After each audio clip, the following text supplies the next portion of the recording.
અને તર્પણ. પિતૃઓને અર્પણ. ભાદરવા મહિનાના કૃષ્ણ પક્ષને મહાલય શ્રાદ્ધ પક્ષ કહેવામાં આવે છે. આ સમયગાળા દરમિયાન પિતૃઓને જળ અર્પણ કરી તર્પણ કરવામાં આવે છે અને ખીરનો પ્રસાદ કાગડાઓને અર્પણ કરાય છે, જેને કાગવાસ કહેવાય છે. આ શ્રાદ્ધ કર્મ પૂર્ણ શ્રદ્ધાપૂર્વક કરવું અત્યંત મહત્વનું છે, કારણ કે દંતાલીના સ્વામી સચ્ચિદાનંદજીના કહેવા મુજબ માત્ર કોરી બુદ્ધિ લાંબુ ટકતી નથી, જ્યારે શ્રદ્ધા હંમેશા ઉદય પામતી રહે છે. મનુસ્મૃતિ અનુસાર ઋષિઓ, પિતૃઓ અને દેવતાઓએ સમગ્ર સૃષ્ટિનું સર્જન કર્યું છે. યજ્ઞોપવિત ધારણ કરનાર દ્વિજને આ 3 ઋણનું સ્મરણ રહે છે અને તેથી જ તેમના માટે પિતૃ કાર્યનું વિશેષ મહત્વ છે. પિતૃઓના નિમિત્તે માત્ર જળ અર્પણ કરવાથી પણ અક્ષય સુખ પ્રાપ્ત થાય છે. શ્રાદ્ધ કર્મની વિધિ. મહાલય શ્રાદ્ધ દરમિયાન ઘરના મુખ્ય વ્યક્તિએ બપોરના સમયે જનોઈને ડાબા ખભા પર રાખી ડાબા ઘૂંટણ પર બેસીને દક્ષિણ દિશા તરફ મુખ રાખી તર્પણ કરવું જોઈએ. અર્ઘ્ય પાત્રમાં જળ, દૂધ, ચોખા અને કાળા તલ ભેળવી કુશ અથવા દુર્વાને અંગૂઠા અને પહેલી આંગળીની વચ્ચે રાખીને શ્રાદ્ધ કર્મની અધિષ્ઠાત્રી દેવી સ્વધાને 3 અંજલિ જળ અર્પણ કરવું. આ સમયે ઓમ કવ્યઃ અનલઃ તૃપ્યતામ ઇદમ સતિલમ જલમ તસ્મૈ સ્વધા નમઃ મંત્રનું ઉચ્ચારણ કરવામાં આવે છે. આ પછી સોમ, યમ અને અર્યમા દેવોને પણ 3 અંજલિ તર્પણ અપાય છે. અંતે પોતાના પિતૃઓ અને માતૃપક્ષના પિતૃઓને શ્રદ્ધાપૂર્વક જળ અર્પણ કરવામાં આવે છે. સ્વધા દેવી અને કાળા તલનું મહત્વ. સ્વધા દેવી દક્ષની પુત્રી અને અંગિરા ઋષિના પત્ની છે.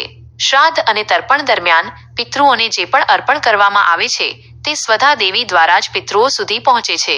બ્રહ્મ વૈવર્ત પુરાણ અનુસાર જે વ્યક્તિ સ્વધા સ્વધા સ્વધા નામનો જાપ કરે છે તેને સદ્ગુણી પત્ની અને પુત્ર પ્રાપ્ત થાય છે. તર્પણમાં કાળા તલનો ઉપયોગ થાય છે. સંસ્કૃતમાં તલનો અર્થ સ્નેહ છે, જે આદર સાથેનો નિસ્વાર્થ પ્રેમ દર્શાવે છે. આ કાળો રંગ રહસ્ય અને આકર્ષણનું પ્રતીક છે. આ રીતે તલ આપણા પિતૃઓ પ્રત્યેના સ્નેહ અને આદરને પ્રગટ કરે છે, જેની તેઓ આપણાથી અપેક્ષા રાખે છે.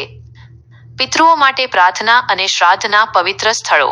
તર્પણ કર્યા બાદ પિતૃઓને પ્રાર્થના કરતા કહેવામાં આવે છે કે જે ઓ, ઇન્દ્ર, મનુ, સૂર્ય, ચંદ્ર, નક્ષત્રો અને અન્ય દેવતાઓના પણ નેતા છે તેવા તમામ પિતૃઓને પ્રણામ. આ પ્રાર્થનામાં પિતૃઓને તેજસ્વી, ધ્યાની અને યોગી સ્વરૂપ તરીકે વર્ણવવામાં આવ્યા છે. યજુર્વેદમાં શ્રાદ્ધના મૂળ મંત્રો અને ઋચાઓ જોવા મળે છે, જ્યારે વિગતવાર વિધિ સ્મૃતિ ગ્રંથોમાં છે. પિતૃ શ્રાદ્ધ માટે બિહારનું ગયા ક્ષેત્ર પ્રખ્યાત છે, જ્યાં સીતાજીએ દશરથ રાજાનું પિંડદાન કર્યું હતું. માતૃ શ્રાદ્ધ માટે ગુજરાતનું બિંદુ સરોવર પવિત્ર મનાય છે, જ્યાં કપિલ મુનિએ પોતાની માતાનું શ્રાદ્ધ કર્યું હતું. શરદ ઋતુ અને શ્રાદ્ધનું વૈજ્ઞાનિક મહત્વ. સૂર્યના દક્ષિણાયનમાં મનુષ્યના બળ અને ઉત્સાહમાં વૃદ્ધિ થાય છે.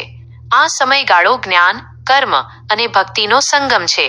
ઋષિ પંચમી પર સપ્ત ઋષિઓની પૂજા, ત્યારબાદ મહાલય શ્રાદ્ધમાં પિતૃઓનું તર્પણ અને અંતે નવરાત્રિમાં શક્તિની ભક્તિ કરવામાં આવે છે. ભાદરવાના કૃષ્ણ પક્ષથી શરૂ થતી શરદ ઋતુમાં પિત્તદોષ પ્રકોપ થવાની સંભાવના હોય છે. શ્રાદ્ધ પક્ષમાં 16 દિવસ સુધી દૂધ, ચોખા, સાકર અને ઘીમાંથી બનેલી ખીરનો આહાર લેવાથી આ દોષથી થતી બીમારીઓથી રક્ષણ મળે છે, જે શ્રાદ્ધના ધાર્મિક વિધાનની સાથે સાથે આરોગ્યને લગતું વૈજ્ઞાનિક પાસું પણ દર્શાવે છે.